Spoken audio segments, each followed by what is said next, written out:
The cartoons you forgot from 1987 were hiding scandals, bankruptcies, and future superstars. You just never got told. Aquarium Rush brought outlaws by the score. Everyone remembers the Giants from that year, but a whole crowd of other shows arrived with rich toy deals and famous studios, then burned out almost overnight and slipped straight out of memory.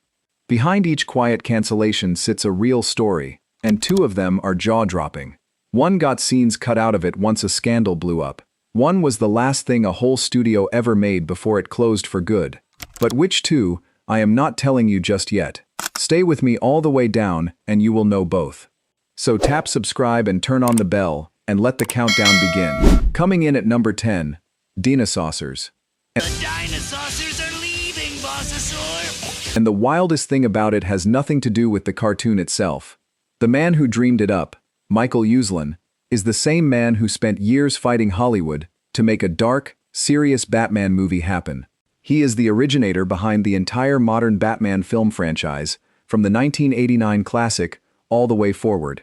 And before all of that, he sat down and cooked up a cartoon about karate-chopping space dinosaurs. The idea was exactly as gloriously silly as it sounds. On a planet called Reptilon, dinosaurs never went extinct. They evolved into two warring races, the heroic Dinosaurs and the nasty Tyrannos, and they dragged their fight to Earth, where four kids called the Secret Scouts helped the good guys. Uslan even named those four kids after his own family. Deke pumped out 65 episodes, the standard load for a single daily syndicated season, and the toy company Galoob lined up a whole figure line to cash in. And then the toys never made it. The line got scrapped the moment the ratings came in soft and the show got pulled, so the prototype figures just sat there, a shelf of plastic dinosaurs no kid ever got to own. 65 episodes and out. A cartoon from the future godfather of the Batman movies, remembered today by almost no one. That sets the tone for everything coming. If Dinosaurs is the story of toys that never even reached the shelf, this next one is the exact opposite. Sliding in at number 9 is a show that got the whole thing backwards, and that is My Pet Monster. Because here the toy came first, and the toy was the real star. Before there was ever a cartoon, there was a big blue plush monster with horns, a goofy grin, and a set of breakaway orange handcuffs a kid could snap right apart. American Greetings put it out in 1986 through its toy arm, aimed square at boys, and it sold like crazy. So the plan wrote itself. Take the hit toy, wrap a Saturday morning cartoon around it, and print money. Nelvana made the show, and the setup was simple. A boy named Max has a monster for a best friend, and when the handcuffs go on, the monster freezes into a harmless stuffed animal, so nobody finds out he is real.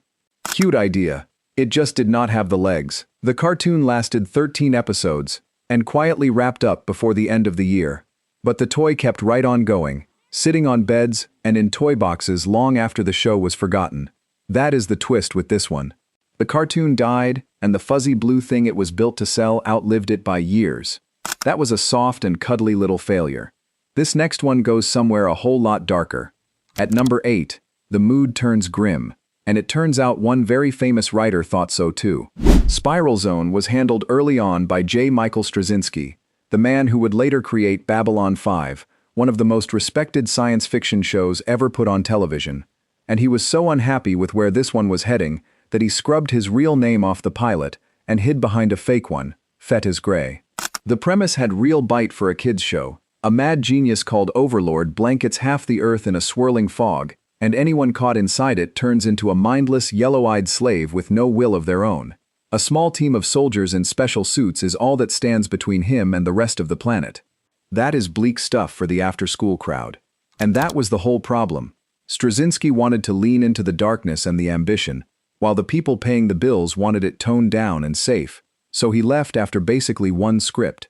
There was a Tonka toy line meant to carry it, 65 episodes got made, and then the fog rolled out for good. Too grim to catch on, too tied to a toy shelf to stand on its own, and forgotten almost the moment it arrived. And do not lose track of the two I promised you at the start. Both are still coming, and here is one more clue before they do. That scandal grew big enough to hit the news, and the studio that fell apart made cartoons you watched every single week. That is all you get for now. Before either of them, this next show got sunk by the very thing that was supposed to sell it. Number 7 is a lesson in how the single cool idea meant to move your product can be the exact thing that sinks it. Visionaries, Knights of the Magical Light, came out of Hasbro and Sunbow, the same team behind Transformers and G.I. Joe, so it should have been a sure bet. The gimmick was holograms. Every action figure had a shiny holographic sticker on its chest that shifted as you tilted it, and the cartoon was built to show off knights on a planet where science had died and magic had taken over. Kids thought the holograms looked incredible. The trouble was money. Those little shining stickers made the toys noticeably pricier than everything else on the rack, and parents noticed fast. So the toys crawled off the shelves, a planned second wave got quietly killed, and the cartoon that was supposed to advertise them ran a grand total of 13 episodes. The tie-in comic got chopped off right in the middle of its own story, and yet the handful of fans who caught it never let go.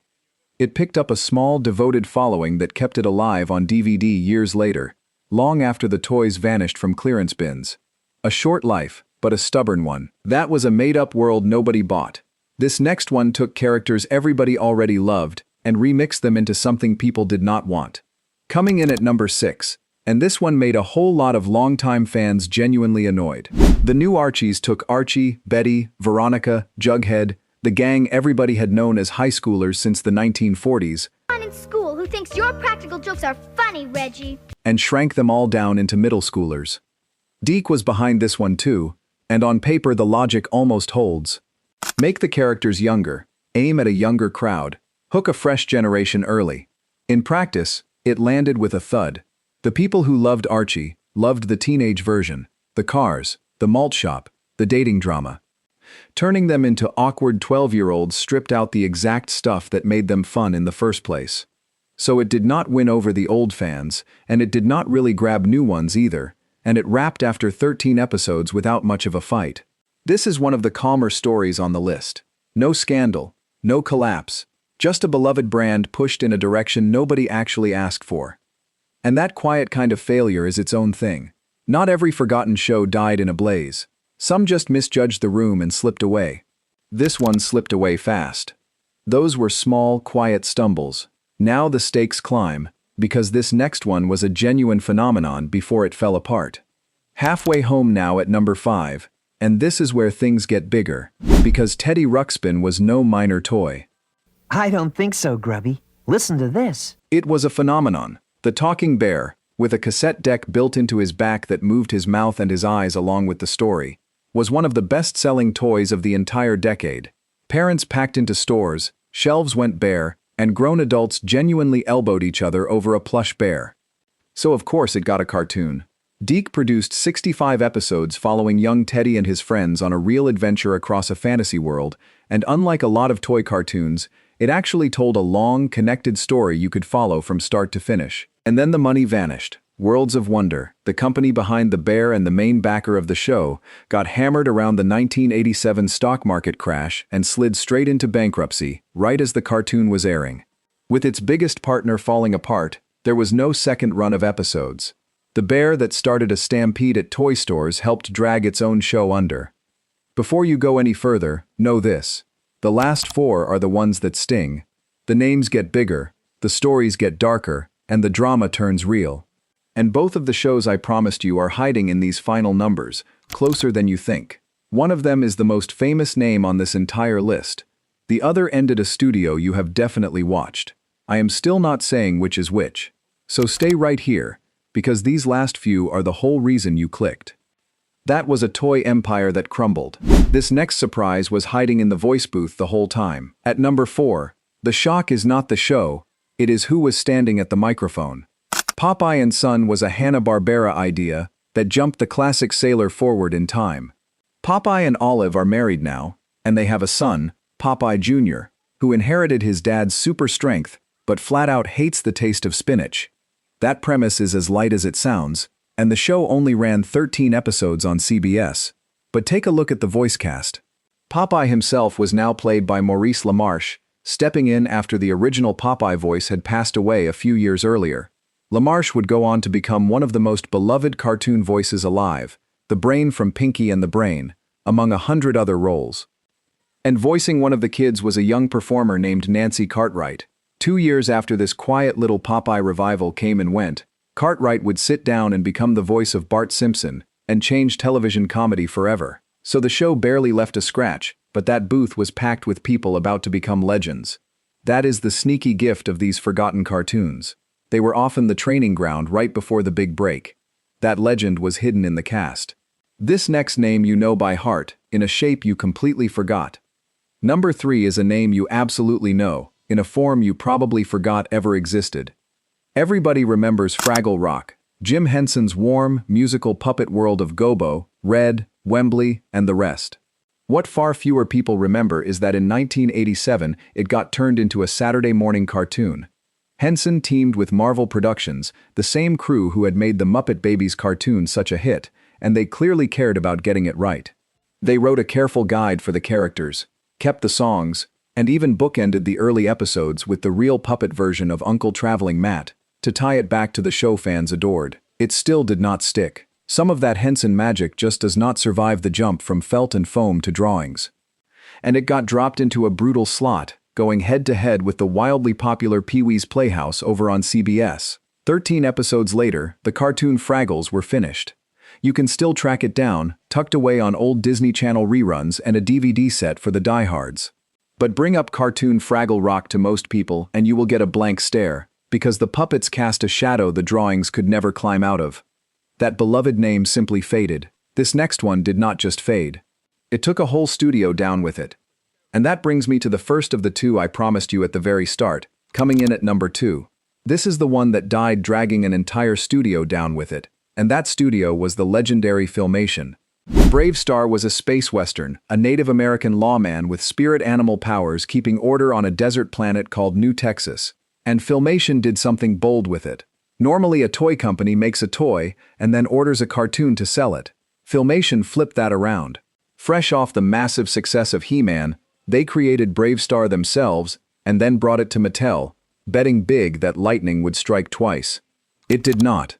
Mattel put the toys out ahead of the show, and they underperformed hard against those sky-high He-Man expectations.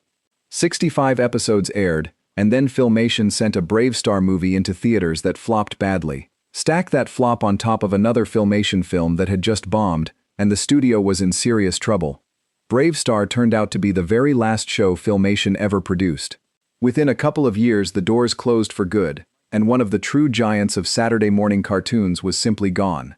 That is what I meant back at the start. This is the show that helped switch the lights off on an entire studio. That one buried a studio. This last one survived its scandal, and got remembered for almost nothing else. Which leaves the show sitting at number 1, and this is the scandal I teased right at the beginning. Mighty Mouse, The New Adventures, Mighty Mouse, coming to vanquish the foe. brought in by the wild, boundary-pushing director Ralph Bakshi, and it earns the top spot before the scandal even walks through the door. Start with how it got made. Bakshi walked into a pitch meeting at CBS, got every single idea shot down, and in a panic blurted out that he had the rights to Mighty Mouse. He did not. When he went digging, he discovered that CBS itself had bought the whole Terrytoons library back in the 1950s and completely forgotten it owned Mighty Mouse. In his own words, he sold them a show they already owned. Then look at who he hired. The team on this cartoon reads like a future Hall of Fame. John Kricfalusi, who would soon create Ren and Stimpy. Bruce Timm, who would go on to define Batman for a whole generation, with Batman, the animated series. Jim Reardon, a future Simpsons director and a co-writer on Wall-E. They all cut their teeth right here. And then the storm hit. One episode had Mighty Mouse sniff the crushed remains of a flower a little girl had given him earlier. Months later, a watchdog group loudly claimed the scene showed the hero snorting cocaine, and a media frenzy took off. The network folded and ordered those few seconds cut from any future airing, even as the people who made it insisted it was just a flower and nothing more. The show never really shook it off. It ran 2 short seasons, under 20 episodes in all, and then it was over. Remembered by most people not for its incredible crew but for a 3-second scene about a flower. A cartoon stuffed with future legends, brought down in the end by a panic over a mouse and a daisy. That is your number 1. So that is the real 1987. Not just the giants everybody still talks about, but a whole graveyard of cartoons that arrived with toy deals and famous names and enormous promises, and were gone almost before you learned their theme songs. A Batman producer's space dinosaurs.